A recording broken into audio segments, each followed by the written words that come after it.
Welcome to Stall Talk. This is the Stall High podcast. We are on episode number 28. I'm Kendra Dixon, and I'm very blessed to have an amazing dream team at Stall High. And we're going to talk about an amazing weekend that we just experienced. Our rock star neuroscience guru, Kevin calls her Mama Yoda. Is that right? Leanna Ray. So good to be here, Kevin. I loved that name. And your name was brought up many times this weekend. I was wishing that you could have been there. It was great to hear some of your story, that this is your horse that you bought and you're coming alongside Stall High as you and your horse, you develop your horsemanship. That blew my mind. I was so incredibly touched and moved by that. So hats off to you. Yeah, he's a cool guy. Kevin, Yep. We love having you on board at Stall High. We've got star of the TV show Gift of the Horse, Michael Richardson. Michael, you really jumped in there because we didn't have an exact plan. I knew that you guys were coming. James was just full throttle, holding nothing back. So guys, for those of you who didn't see all of the memos that we posted ahead of time, we just hosted the first of its kind clinic for mares only. And here in Aubrey, Texas, we had a total of 6 riders, only 6 riders and their mares. The lead clinician was James Davison. He is our resident equine behavior specialist. And once he started, even he was talking and dropping gold before we could get the cameras turned on. It was like that the entire weekend. He just blasted us with all of his expertise from the saddle. And we were all just like, whoa, I'm so glad we're recording this so we can go back and watch the replay. So very inspiring, incredible weekend, tons of breakthrough for the riders. We've got multiple riders here on this live Zoom with us. And Michael and Leanna came as well, just to offer their support, be here in the event that we needed them. And by the second day, I realized, man, James is going in depth with these riders. And so we actually pulled 3 of the riders into the refining pen. And Michael, when I stepped away to run that Zoom and really getting to see you in action, that got my attention even more, because I don't know what I don't know. What I do know has served me well, and I've had to learn a lot of things the hard way. And now I have the opportunity to shorten my own learning curve by learning from you. So let's kind of recap what happened in the refining pen. I'm going to get you to hit your mic for me, please, sir, so I can hear you. I can see your mouth moving, but I can't hear There you. we go. There we go. I'm sorry about that. Leanna, would you like to start and take the lead on that? We may have lost her. Oh, now we need her mic. Okay, Yeah. I'm on. Whew. Please. I think we'll start off with, I think, again, and these things at Stall High are all about leveling up. And the beautiful gift that you and Shelly and Lori have is that as you're witnessing and observing all the experiences that were unfolding, what came to be on that second day was really, we were listening to, I believe, that inclination into intuition, that to then take people into the refining pen, which I love the name of that, by the way, would allow the learning that was happening with James, tremendous amount of learning, to then be able to become even more embodied. And how that embodied, like, you can know it, you could look at the logistics of it and go, I get this pattern. And you let the brain has to sit and simmer. And the brain has to sit and simmer and figure its way out and have that time to compare and contrast. And what I mean by that, because this is learning, is that the body's going to go, I'm used to moving this way, and now I have this contrasting experience. Let me have the time and space to feel into it. And so I think that, as a lead in now, Michael, to what you're going to say, is that we were able to allow that to happen. And I'd love to hear from some of the writers too, right? But yes, allow that embodiment to really happen within their own nervous system and body. Yes, experiential learning went to a whole new, I have a whole new appreciation for what that means. Michael? Yeah. Well, I would echo the same sentiment that Leanna just said. It was a beautiful thing to see the riders have an opportunity to really learn from the horse, and the opportunity and the refining pen in particular, when they came in, it's slow work, and it's addressing the position, the posture, those little nuances of the effects that they have on the horse. And the positive thing that we saw with all of them through the whole weekend, and James, my hat's off to him. He did a fantastic job, and all we wanted to do is compliment what he was doing and what you and Lori have said, and Shelley, you as well, with the opportunity to share. And it was a beautiful thing to see how we could come in and just share some little nuances of a different way to develop a movement pattern. And the effects that had on these animals was just, I mean, mind blowing, really, to see these animals be able to really feel something that they've been looking for. And I think that it's always important to give ourselves time to go through the good and the bad, because going through some things that might have been difficult and maybe not having the results that we thought we would is just part of the process. It's not to saying, oh, we can't do this. Oh, this horse isn't going to be able to make it. Oh, I'm not going to be able to be successful. Because the truth of the matter is, we are going to be able to be successful if we open up our minds to what these beautiful animals have to say. And that, to me, was evident through the whole weekend. And so I came away with just in awe of the opportunity to be able to share and to be aside Leanna and listen to her wonderful wisdom and watch these riders process this information was just an absolute delight. And I can't wait for the next one. So it was really incredible. Us too. It was profound. You call it slow work. I call it profound work. It was so cool seeing every rider when it clicked and when they could feel it, and the horse undeniably changed instantly. And their little faces would look up at us, and just, you could see the sparkle in their eyes, and you could see this big smile. And I just had such a proud moment and such a moment to celebrate with them. And it was beautiful. And you said at one point, you're like, I'm going to be the first one to tear up. And I said, I've already beat you to that point, because it was, I didn't know. We talked about how these, Leanna, you say these conversations aren't being had in the horse world. I can vouch they're sure not being had in the barrel horse world.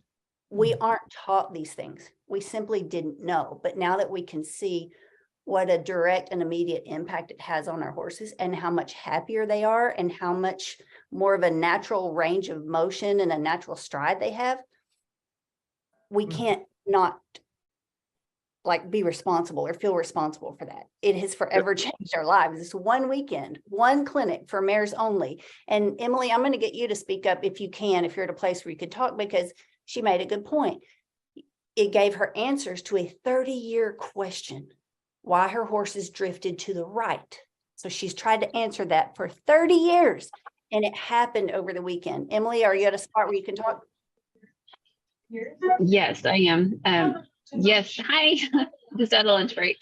Yeah, for over 30 years, my horse, and I had multiple ones, kept drifting to the right. And I knew it was me, but nobody could give me that answer of what I was doing. And it just seemed like I just couldn't figure it out. And it was as simple as shifting just a touch over to the left. I kept putting more weight and was sitting a little bit more to my right. And so she was coming up underneath me to try to support me. As soon as I did that, we started to ride, everything leveled out, and she was dropping her head. It was just an absolutely huge light bulb moment. It was amazing. And I rode her yesterday and continued, and then I've used what I learned to ride my other horse yesterday, my Andalusian Titan. It was night and day. I'm just so excited to see where I go with him now. So good. You look different even today. You look like you have a brighter eye. You've got like a stronger voice. Like us being able to watch you go from like I'm here, I'm a student to I am my horse's coach. And we're Yes. gonna get this done. There was a huge change in your posture and the look on your face and the sound of your voice. So that was just really fun to share with you. And I'm super proud of you. Thank you. Great job, Emily. Keep up the good work. You're doing just fantastic. Thank you. I couldn't do it without you guys. Thank you, Michael. You ring the bell, ring the cowbell. Yeah, where's my Yes, cowbell? we had Oh, so many of hold those on. moments. Wait for it, wait for it. We have the Stall High victory bell. Okay, we haven't done this on Stall Talk yet, but here it goes. Yay. So good. 30 Thank you. years. 30 years. Well, I've been in the saddle a lot longer than that, and I didn't know how crooked my seat was. I could tell, like, for many years, I would notice that when I loped, one leg would come behind me more than the other, and I would kind of sit at a diagonal at the lope. And I did that because it was uncomfortable. There's a whole story to, what I've learned through designing the Bullseye saddle, what I learned after riding in my dad's old work saddle, how that changed. Yes, that made a big difference. But what I missed, it's not what was wrong, it's about what was missing, what I didn't know. And I learned yesterday, Emily, after everyone had left, when Michael and Leanna were here, Shelly and I had an opportunity to be the students. And what he saw in my hips, I have never seen in myself. I didn't know. And we're going to get to that later in Stall Talk. Who else is on this Zoom with us? Stephanie, are you here? Because you were one of the 6. Yes, Little Peaches is so much happier. I'm reading your comment right now. Stephanie, are you okay. in a place where you I'm can here. talk? Yes, ma'am. I'm on lunch break. Hey, Hello. big difference in you too. Yes. You're able to connect dots, even if they're not for yourself. You can see it in other people and other horses, and you connect the dots really fast, and you can verbalize it, and you have a way with words like Michael and Leanna. So I'm like, oh, she's sharp. So what was it like? What were your big takeaways from the weekend for people who weren't able to be a part of it? Oh my gosh. I mean, it was totally awesome. That's like you said, I can verbalize it and I can see it, but trying to feel it is difficult because due to, as y'all know, a lot of injuries, a lot of head injuries, a lot of brain bleeds and stuff, and my stroke, I don't have as much movement on my left side or my right, or maybe I don't communicate with my left as well as I do my right side. And so learning how to move my left side without the right side moving opened me up so much more, but also learning how to relax in my saddle and not look like I was in the show ring 24/7. Because that's where I've always been is, oh, look prim and proper, show that horse, look right, show the horse, but never really ride the horse. And it's different from show the horse to ride the horse. And now being able to actually sit down and ride the horse and not care what anybody else looks at me for or looks at the way I'm riding, but how I'm just, for myself, how I'm actually riding and sitting the horse and learning to use my left side different from my right side was eye-opening. But Leanna helped me so much with my nerves and learning to relax my shoulders, and why I couldn't was opening up my nerves and relaxing those because they get so tense and so strong, it pulls everything up. And I actually have to have somebody put pressure points on me to relax those or they don't relax. Mhm. So it was a big, but just everything this weekend that you taught and showed us and the different instructors helped me so much. And my mare was a completely different horse last night. Just, I didn't have to kick her into moving up. She was more than happy to go forward. Even though she's a little body sore, she was so happy just to work. So good. That's a great Thank report. Michael, do you want to compound on that and tell us what you saw in these 2 riders? It was an absolute pleasure and delight to be able to be part of this, because what we were able to see live in the moment was just so impactful for all of us. And to be able to see both you and Stephanie and Emily be able to experience this was, I mean, worth everything that I personally have gone through in this journey. And I know that it's the same for y'all to be able to just put these little pieces together.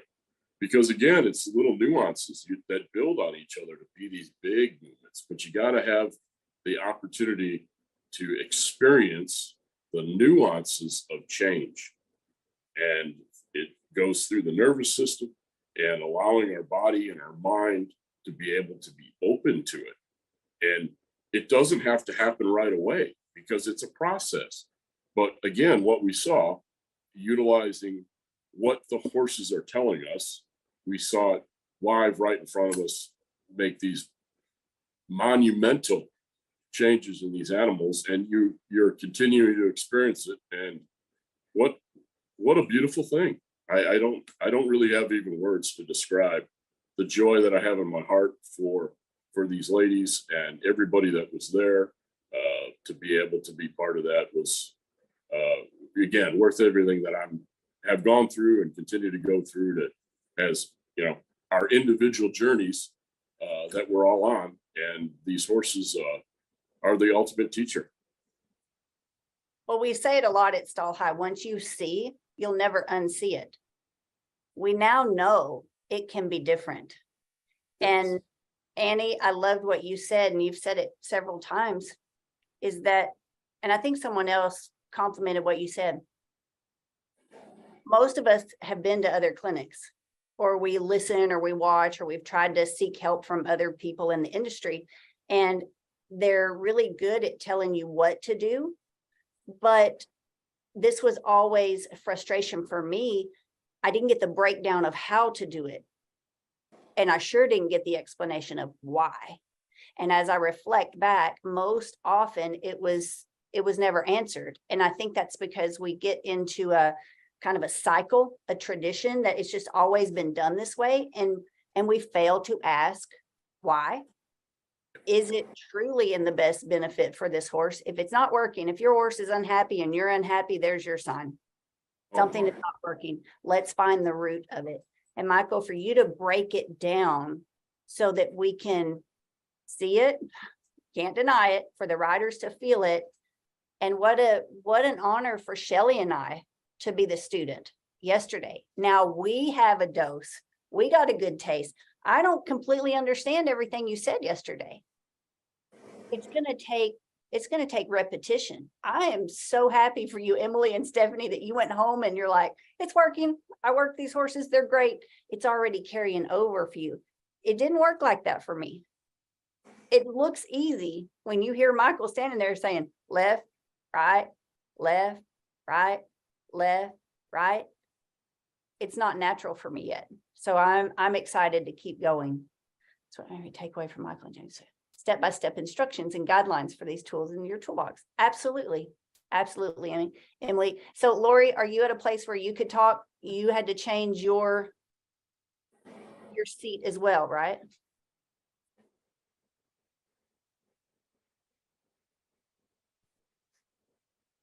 Can you guys hear me? Yes. Okay, You have your camera available? I do. Okay, there it is. There she is. Hi, Hey. everyone. Hello there. How are you, Lori? There. Hi. Oh, yeah, it was amazing. I had that shift to the right in my hip too, and he just asked me to, like lift up, and I think I said it to kind of put my hip behind me just a tiny bit, not a lot, but it was enough to make a huge difference. I was thoroughly amazed. It was, and it just, I don't know. I told Kendra that, well, I also got to ride in a different saddle. So that made a huge difference because Kendra rode in my saddle and it was pulling her to the left, which is what I was feeling all the time. I was always leaning to the left to straighten my saddle back up. So then yesterday I got to sit in Kendra's saddle. I shifted my hip like Michael had instructed me to do. And then with a different saddle, I explained it to Kendra, like, it's just like melting butter. I just like fell into that, and I was struggling with keeping my knees open, but after I sat in Kendra's saddle for just several minutes, it was amazing how all of those changes just put me on my seat like I have never sat in a saddle before. Truly, honestly. Never felt like that. And my right foot always fell asleep, and I have bunions, so it always made my bunion hurt. And that went away. It's amazing. I'm glad you like it. Thanks for that feedback. I love the bullseye saddle. It took a lot of years and trial and error and multiple saddle makers to actually listen to me and to listen to what I need. We all agree that we need a saddle that fits our horse. The problem, like Michael very clearly articulated yesterday, is that we get so focused on fitting the horse, we forget to fit ourselves. Yep. And Michael, you made a comment that what you see, most barrel racers, especially on a faster horse, are looking for a saddle that's going to serve or function like industrial grade Velcro and hold them in place. And you and I agree on this one. That is actually making it worse. I know you feel more comfortable and more confident in it, but it's not allowing you to be you. It's not allowing your natural range of motion for your hips or pelvis. So it's going to prevent you from having that connection, that synergy. Your synovial fluid, as you pointed out yesterday, I've never heard anybody talk about our synovial fluid before. I've heard it mentioned in horses. And I'm like, oh, that sounds important. I need to pay attention to that. But nobody ever addresses our synovial fluid and how we both have to be in sync. Leanna, neuroscience rock star. So yeah, this is all amazing. And I think that what we were able to experience this weekend was really seeing how the rider and the horse mirror each other, and that all movement is communication. So good. All movement is a form of communication. And if we can go in it like with that kind of like open mindset, okay, that his movement is going to inform me and we're going to work together, I think then that whole concept where Jordan earlier was talking about, it needs to be perfect, will kind of unwind, because in knowing that setting up that responsivity through the softness in the hips that then leads to the feet, right? And then we're more in sync with the horse. It becomes a conversation, because every horse, just like us as people, we're going to be different on different days. I mean, I'm not looking for perfect alignment here. Like I slept wonky yesterday. Guess what? I got a hitch somewhere here in my back, and I'm not going to be like, I have to have perfect alignment. I'm going to attend to that. I'm going to understand that that's going to have some impact. And then I'm going to allow the rest of my body to come in and support, not compensate for, but to support, because compensation patterns lead to inefficiency. Supportive patterns allow for an openness, right? And to feel into where you get that, can receive that openness, whether it's through the breath of the lower diaphragm or the softening of the pelvis, right? It's those kinds of things that we're looking for. Okay, you just hit us with a hard one. That was a strong bullseye. Compensation patterns lead to inefficiency. Support patterns. What do support patterns do again? Oh, support patterns allow for connection. So, right, because inefficiency is a lack of connection. The connection is real fuzzy. Supportive patterns allow for clear communication and for connection and for responsivity, right? We're looking for responsivity. Whereas the other side is constriction, compensatory patterns are inefficient. Supportive, ways to be supportive, that adds to our ability to be responsive. This is so good. I'm highlighting.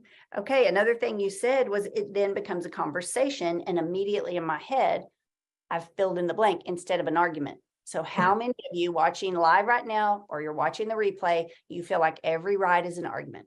Every ride is theatrical. Every ride it's never a conversation, but it's a battle of the wills. If that is you, here's your sign. Reach out to us at Stall High. There's so much that is yet to learn in the horse industry. And that's not to feel intimidated by, but we welcome you to come be a part of it. It's really exciting. It's thrilling. It's humbling to realize we have an opportunity in what's happening as this movement develops at Stall High. We're stamping history.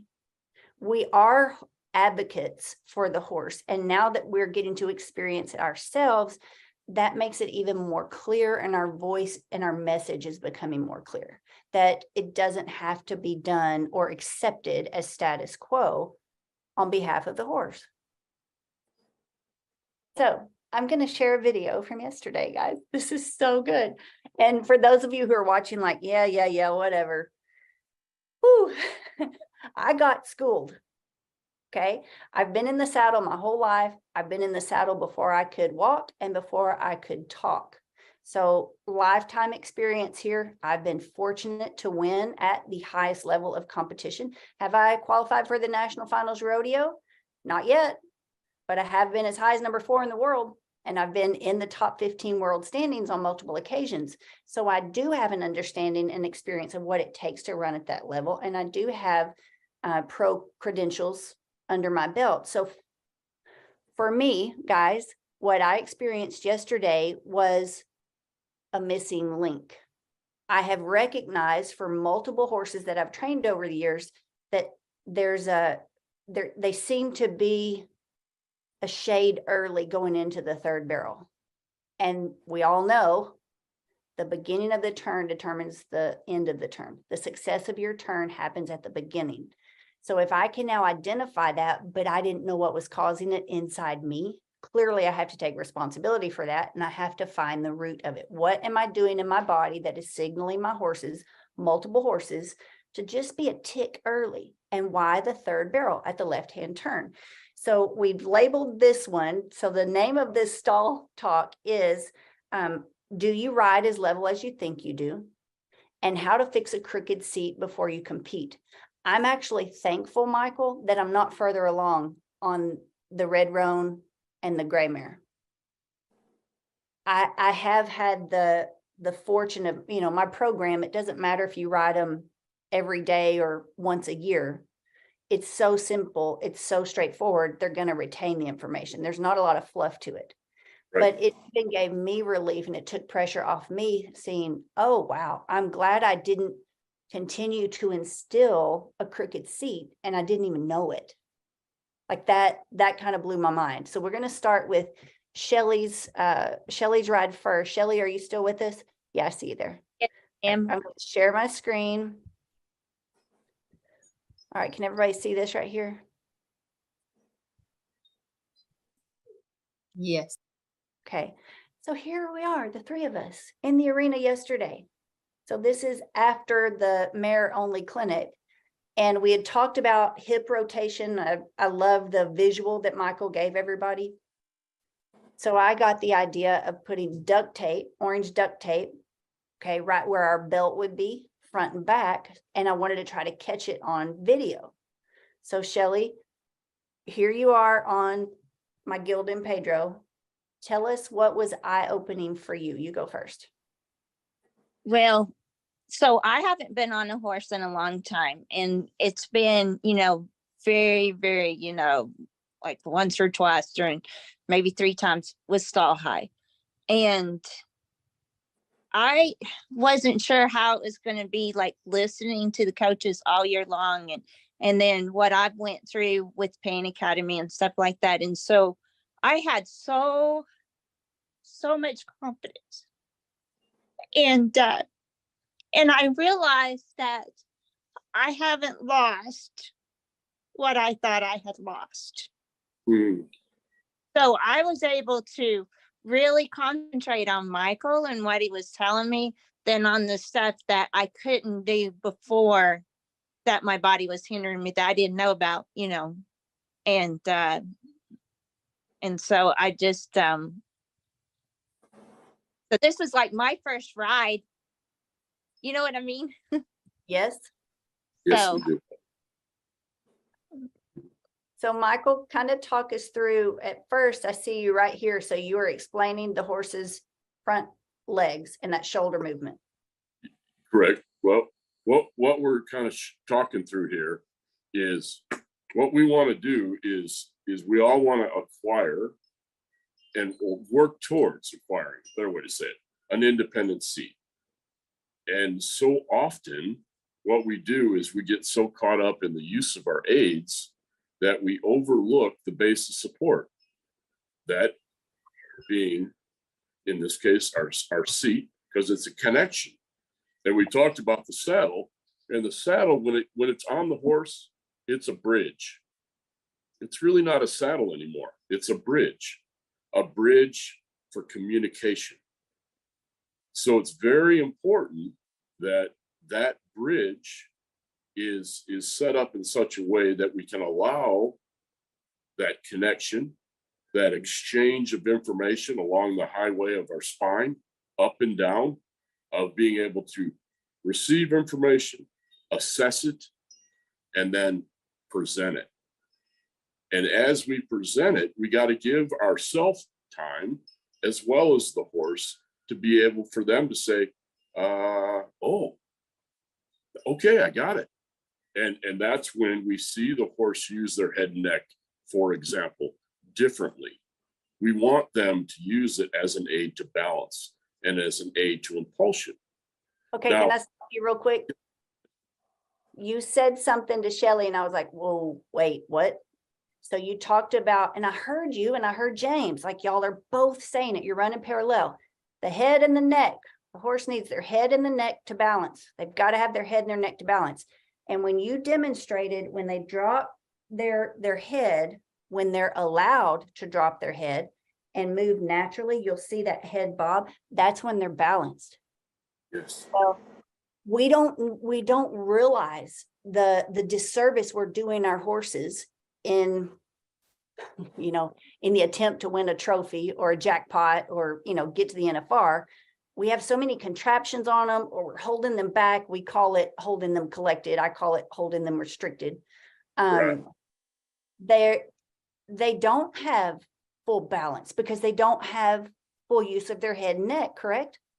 Correct. Yeah, correct. And what we're striving for with what you just said, Kendra, it's right, spot on, is we're wanting them to have the opportunity to develop self-carriage. And so often we get in there and think we got to do all this stuff to make this happen. And it's not a make thing. It's an allowing through this process the opportunity for the horse to start to say, oh my, I feel something different. Oh, look what this, oh my goodness. It just is incredible to see how the horses then respond to this. I'm a big believer in the respond part of it and not the reactive part of it. We don't want a horse to escape to correctness because we think that's what we want them to be and do.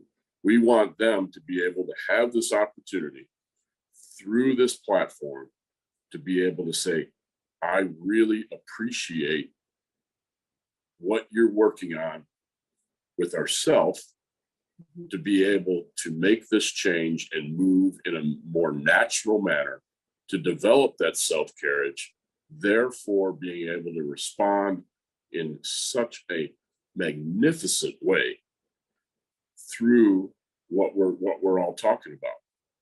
And it's undeniable. I mean, I don't care who's saying it.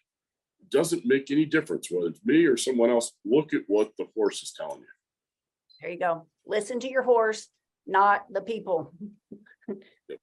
Listen to your horse. That was such an important lesson for me to learn that started me on this journey of setting my pride aside and being coachable. So guys, if you'll look at this picture right here, the still shot, here's an image of the duct tape, right? You see how Shelley's is nice and level? When we get to Kendra in a minute, Shelley, I thought you sabotaged me on purpose. I'm like, you put my tape on crooked because this is not what it kind of floored me. I wasn't ready for this. But finishing up on Shelley, so immediately you noticed something in the way she was just making a simple turn, Michael. Well, when she was turning, and well, let me back up. Shelley, you did an awesome job, girl. Keep up the good work. It was just a pleasure and an honor to be part of that with you. So with that being said, I'm so happy that you were able to sit on Pedro and we could all experience this with you. It was a beautiful thing. With that being said, go ahead. I will not forget that day. I promise you. Well, you did a great job, and you showed up, and that's the first step. You got to show up, and you did. And it was an honor to be part of that with you. So when we're talking about the turn, and I see this so often, and let me back up a little bit. These things that I'm sharing, I have had to break it down to this degree to ride myself. I didn't have the pleasure for people really watching me and giving me feedback as much as we would like. And so I just really tried to be open, one, to God and the ability that He has blessed me with, to have the fortitude to be able to stay on this journey. We're all on this journey, and it's a beautiful thing through Stall High that we can be part of it with you. And that, again, is so incredibly beautiful. And the thing that we experienced yesterday, it's these little nuances of change that build on each other to ultimately give us the opportunity to run for the NFR, to do whatever we so choose to do. And what's important with that is we all have these goals. Don't get so fixated on the goal that you've lost the ability to be part of this journey. Don't lose the mindset, and don't let anybody tell you it's the goal. It's the goal. Yeah, the goal is important, but if you can't break them down to making these little nuance of change, you're gonna miss this process, which is so beautiful in and of itself, because it's not only what we're experiencing with our horse, it's also experiencing what we take out of the pen and apply to relationships as a whole. So that, with that being said, now when we were talking about the turn that Kendra you had alluded to in the video, when you were going to make a turn, say to the right, what you were doing is you were opening up your hand, which was great, but you were twisting, unbeknownst to you, the opposite way. And so what the horse is saying is, wait a minute, I see your hand, I feel that slight feel through the rein, but you're saying go the other way in my mind, in the horse's mind. So when you were able just to open up your right side, your hip and your shoulder, and open up through your rib cage, it opened up your diaphragm. It allowed your pelvic girdle to move in a different way. And that allowed you to be able to help Pedro and work in this dance together, because we want one mind, one body. It's not two separate entities. When you sit on that horse, we need to think one mind, one body. And when you can start to put those little pieces together, like what you experienced yesterday, Shelley, it's off the chart. It's such a beautiful thing, because again, horses will never lie to us. They tell us when they get it, and they tell us when they don't understand. People, we will blow smoke all day long because we think that's what you want to hear or what you want to see. That's hard. Just throw that out, because what is really important is to be present in the now, right now, not tomorrow, not yesterday, not last year, right now. And when we can think like that, we're going to be more receptive to what these beautiful animals have to share with us than we might be otherwise. So when you were able just to put the piece together of opening up your body, looking where you wanted to go, it allowed that connectivity, that communication to be clearer. And that's when you started to see these little pieces come together and the success start to manifest. And that truly is something that you get you swell up in your eyes. It's just that those emotions overwhelm you. And you're not alone with that, because I'm sitting here, my eyes are swelling up because it's such a beautiful thing to see this. And can I say it's beautiful. I agree, Michael. And Shelley, I commend you because so many riders, I hear this all the time and I struggle with it too. We feel like we're supposed to already know something. And so we don't want to let anyone down. You're not a green rider, Shelley. No. You've been riding your whole life. I've been riding my whole life, but we were both so giddy for our chance to be the student yesterday. I think we can help, lead the way and make it okay for other people to say, you know what? I didn't even know this. Shelley, you didn't know. You've been successful with your horses too, but you didn't know you were doing that with your shoulders. I didn't know I was doing this weird thing with my hips. Is that right? Oh, most definitely. And I'm just sitting here because, when the clinic started, one of the things Michael said is sometimes you need somebody to get you unstuck. And that feeling like overwhelmed. And I thought, okay. And I didn't really realize how stuck I was and how to try over and, and how much I really was taking being on the sideline. I've been on the sideline with Stall High for 1.5 years since we've started this. And I'm like you, Kendra, I am so glad I waited till the timing, God's impeccable timing. And Leanna and James, they got me unstuck that I didn't know where to even start again, And so that's what's amazing. And to see that picture, that's why I'm so emotional, because I think in the back of my mind, I really thought I was done. And even though my body was changing and I was doing this stuff and I'm listening to Stall High, and I think I really thought that I was done until I got on Pedro. And I could body and it's like, this is what, anyway, but I'll get to crying and I'm just surprised how emotional I am today. I'm trying not to be so. That's all right. That's beautiful. It is all right. So Yes. I'm going to share, I'm going to go next, right? So Yes. Shelley went first yesterday. I was second. You guys watch when I turn this screen back on, look at the tape across my hips.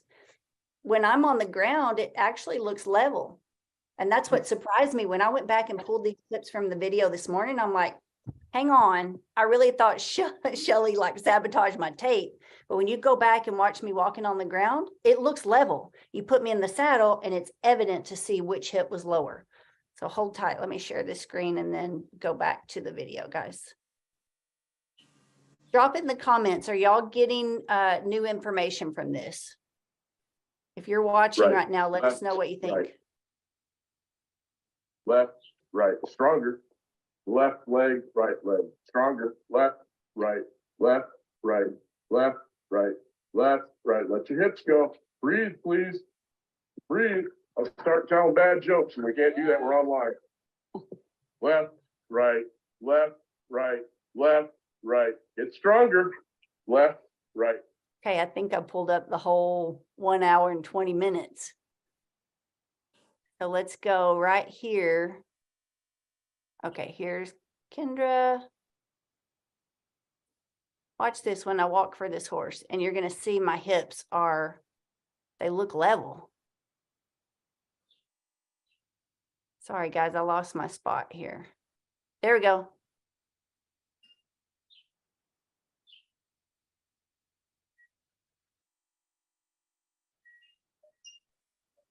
Does this tape make my butt look big? Right. There it is. There it is. Okay. Yep. Can y'all see? Watch. Now I'm going to turn around and walk here in another second. It looks level right here. See that? Does that not look level?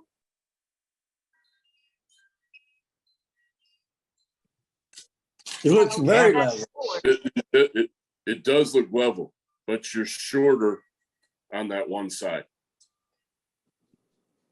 horses have a long side and a short side. And we kind of do that same thing. Let's see if the camera picks it up right here. Look at that. Y'all see the angle? My right hip was lower and I had no idea.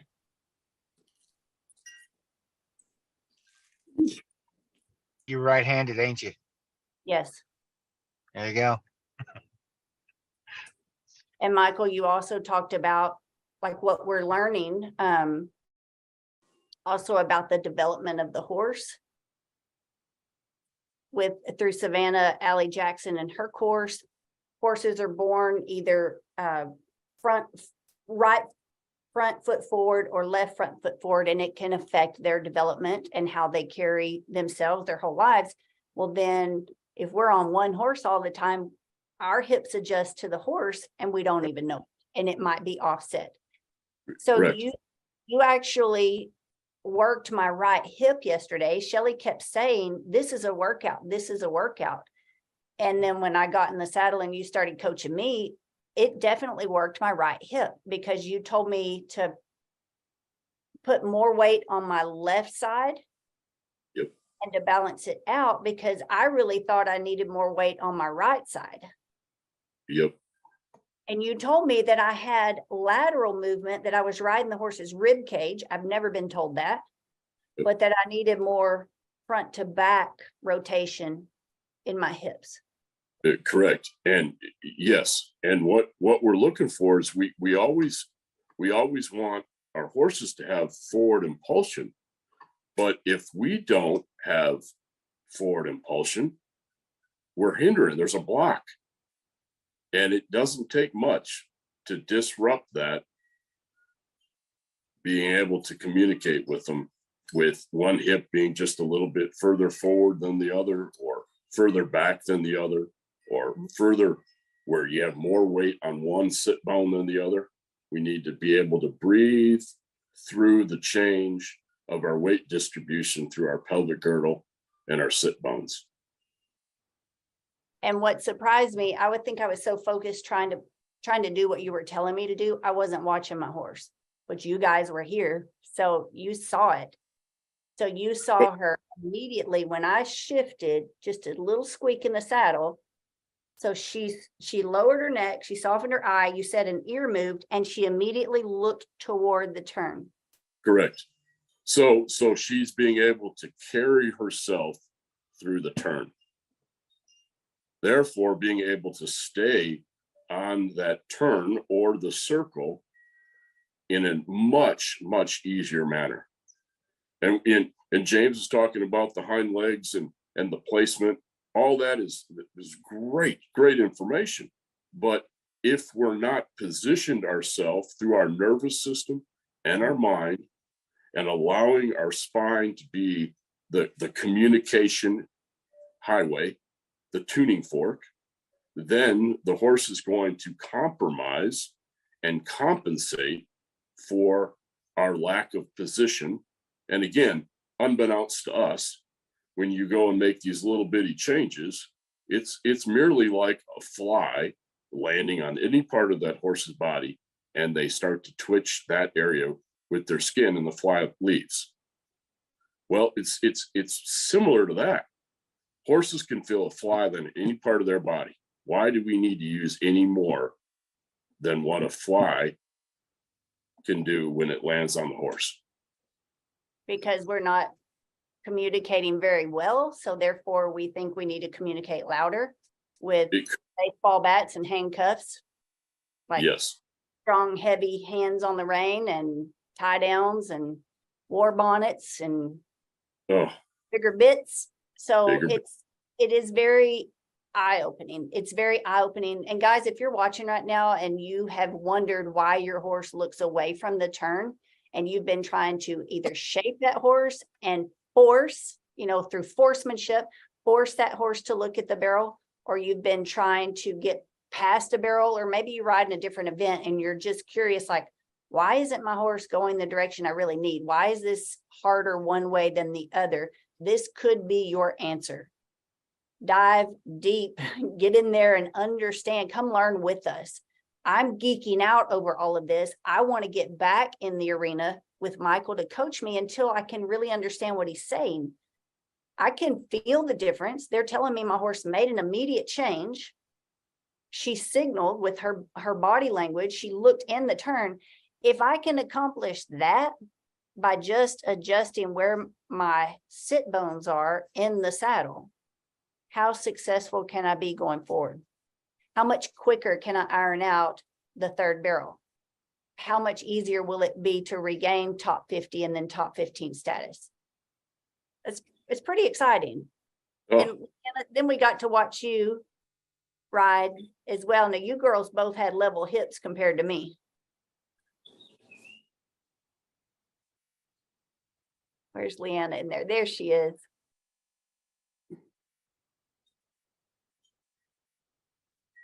Leanna in Dover. So Leanna, what did you witness? Rapid fire session today. Well, I think so much with this. There's this coming together of the community. That's why review my rides, like it is invaluable. Like, I don't think I mean, again, it's invaluable. You can't put a price on this, right? Because you're talking about years of experience in so many ways, and the support of other riders in this community to come alongside to help us level up. And again, I'll say this: movement is communication. We're looking for responsivity, right? Through the adjustments and the fine nuanced adjustments to our body position, our posture, allowing, and this is to me what we're talking about, is how can we allow the horse to really embody the fullness of their movements, their strides, their capacity to carry us, right? And that's what we're looking for. And often, I kept thinking of the phrase this weekend: we're not trying harder, we're trying softer. And in our trying softer, though, we're becoming into more attunement, right? Because it's that whole concept that you have about we're not doing horsemanship. So I think it's fantastic. Period. Well said. Mic drop. I love it. Okay, Lori one, as we end out, recap for us. What did I miss today? Everybody, my sister-in-law, Lori Roth in Nacogdoches, Texas. Okay, I had to switch over to phone. I had a computer issue. Yeah, I don't think you missed anything. I definitely am looking forward to seeing, Shelly and I were taping with James, so I'm looking forward to seeing more of the videos from the refining pen. But just, I think you've already covered it, just the breakthrough and how, just like you said, just nuance changes that we saw right there in real time make a complete difference, 180 difference in the horse's movement, the horse's softness, the horse's attitude, willingness. We watched it happen. So it was incredible. It was kind of funny because I have to say, we were sitting there on Sunday, Shelly and I, we were in between. We had just ended a Zoom, about to start another one. And James said, how do you guys stay so engaged? And I just looked at him and I said, are you kidding me? This is incredible. So Yeah. we might have had to sit over on the side and, to capture everything on video, but I didn't miss a beat. So I'm excited. I did have to come home Sunday, but I am excited to get on myself. And I was proud of you. So you collected questions. So you were taking notes. You were like, I so want to ask James this right now. And what does this mean? And what does that mean? And I'm excited because it doesn't end with one clinic. And because you guys worked your butts off to record everything, and it now goes in the Stall High Library, and we can now make many clinics out of that. And our members have an opportunity to go back and watch that as often as they want. So many more people and so many more horses can benefit from it. And that's what we're doing here, guys. We're actually pioneering a movement. And I honestly believe it is in the betterment of the horses. We are wanting to be better stewards of our horses, not just better riders, but we are a community of riders who actually take responsibility and nerd out on the learning process. It is not intimidating. It's not scary. It's not expensive. It's actually really fun. And it's fun when you see the undeniable results and the softness in the horse. And it is much easier than you think. So if we have your attention, go download the Stall High app. And I'm going to drop this hint right now, right? Spoiler alert. You probably want to download that sooner rather than later because there are changes coming. So if you want help, if you want to be part of this online mentor program, go download the Stall High app while you can. Become a part of that online mentorship program. Click on that button. It's going to say mentor, online virtual coaching. Come be a part of what we're doing. We had a phenomenal weekend. Thanks to our wonderful sponsors. We had Merhow trailers. If you haven't pulled a Merhow, you really should. And they just feel different. They pull light, but they have a lot of control to them. Running Rose Performance Horses, Jamie Wilson. I thought she was a great fit, Lori, because of her mare program. She and Brandon work so hard and they're so diligent to have their own signature line of mares, and they're really up and coming and getting awesome results. So I'm excited for Jamie and Brandon, and we love having them on board as well. Jake Whitman, big shout out to Jake Whitman, Performance Farrier. So if you're having trouble with your horse, if your horse has funky feet and you don't know why, Jake offers consult for your horse through the Stall High app. So you can reach out for help with that. And then big shout out to ADM, which is Forage First Feed Company. So they're on board with this as well. We're really excited with all things happening at Stall High. Thank you guys. Thank you, Leanna and Michael. Thank you everybody for being here. Shelly, Lori, thank you for recording this past weekend so we can rewatch it again. And for all of my